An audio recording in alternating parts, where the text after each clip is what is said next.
মিলন মেলা প্রাঙ্গণে সেখানে অভিষেক বন্দ্যোপাধ্যায় দলের ডিজিটাল যোদ্ধাদের উদ্দেশ্যে কি বলছেন শোনাবো। রিপোর্ট কার্ড তৈরি করেছে। তোমাদের সরকারের রিপোর্ট কার্ড কোথায়? 2024-এ প্রধানমন্ত্রী সভা করতে এসে বলেছিল আমরা আবাস যোজনায় হাজার হাজার কোটি টাকা দিয়েছি, আমরা শ্বেতপত্র প্রকাশ করার দাবি করেছিলাম, করতে পারেনি। আজকে বলছি এসআইআর হোক আর এফআইআর হোক, ইডি হোক বা সিবিআই হোক, জিতবে তো তৃণমূল। আর তোমাদের 50-এর নিচে নামাবো, 50-এর নিচে। কিন্তু আমাদের কর্মীদের শপথ নিতে হবে। আমি অনুরোধ করব, কেউ অশালীন ভাষা ব্যবহার করবেন না। ওদের আর আমাদের মধ্যে কোনো পার্থক্য থাকবে না। ওদের নেতারা মঞ্চ থেকে মহিলাদের গালাগালি দেয়। আমরা যেন শালীনতার গণ্ডির মধ্যে থেকে কাজ করি। আমরা যুক্তি নিয়ে কাজ করব, সঠিকভাবে যুক্তি উপস্থাপিত করব। এরা যত চেষ্টা করুক, যত ক্ষমতা আছে প্রয়োগ করুক। মমতা বন্দ্যোপাধ্যায় কি জিনিস এরা তো চেনে না। তৃণমূল দলটাকে আন্ডার এস্টিমেট করেছে। হঠাৎ করে যখন ইচ্ছা হবে ইডি পাঠাবে।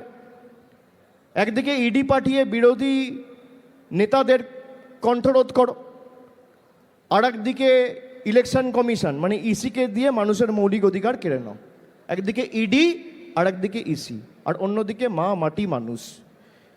ইডি ইসি ভার্সেস মা মাটি মানুষ।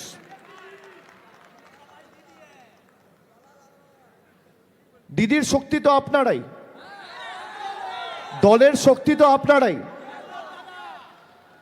কিন্তু আমরা যদি সবাই, আমাদের মধ্যে অনেকে আছে যারা আমাকে বলে দাদা আমরা তো জিতবই না, আত্মতুষ্টিতে ভুগলে চলবে না।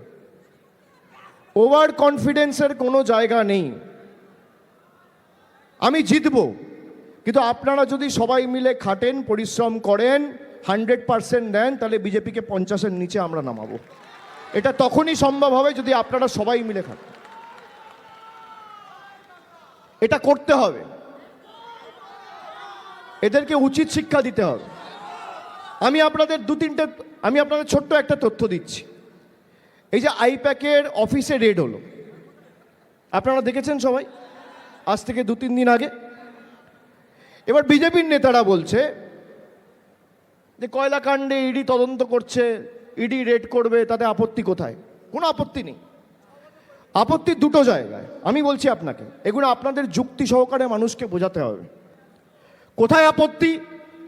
এক হচ্ছে কয়লা তদন্তে লাস্ট 3 বছরে একটা সামান ইস্যু করা হয়নি কাউকে, হঠাৎ করে নির্বাচনের 1 মাস আগে রেড, এখানে আপত্তি। আর 2 নম্বর আপত্তি হচ্ছে, যদিও এটা সংবাদ মাধ্যম দেখাবে না, দায়িত্ব আপনাদের মানুষকে বোঝানো। আইপ্যাকের 3 জন ডাইরেক্টর, কোম্পানির উপর রেড হলে 3টে ডাইরেক্টরের উপর রেড হবে। একজন দিল্লিতে কাজ করছে, একজন তামিলনাড়ুতে কাজ করছে, একজন বাংলায় কাজ করছে। খালি বাংলায় রেড হবে কেন? তথ্য যুক্তি সহকারে আপনাকে বোঝাতে হবে। আইপ্যাকের চেন্নাইতে অফিস আছে, আইপ্যাকের দিল্লিতে অফিস আছে, আইপ্যাকের কলকাতায় অফিস আছে। খালি কলকাতায় রেড কেন? দিল্লিতে রেড নয় কেন? হায়দ্রাবাদে আইপ্যাকের অফিস আছে, সেখানে রেড নয় কেন? কেন? তার কারণ রেড করতে তো আসেনি, রেড করতে আসেনি, তথ্য নিতে এসছে, চুরি করতে এসছে। আগের বার ইলেকশনে আপনারা ভুলে গেছেন আমার ফোনে পেগাসাস ঢুকিয়েছিল, ভুলে গেছেন? তারপরেও হেরেছে, এবারও হারবে। রেড করতে আসেনি, তথ্য চুরি করতে এসছে।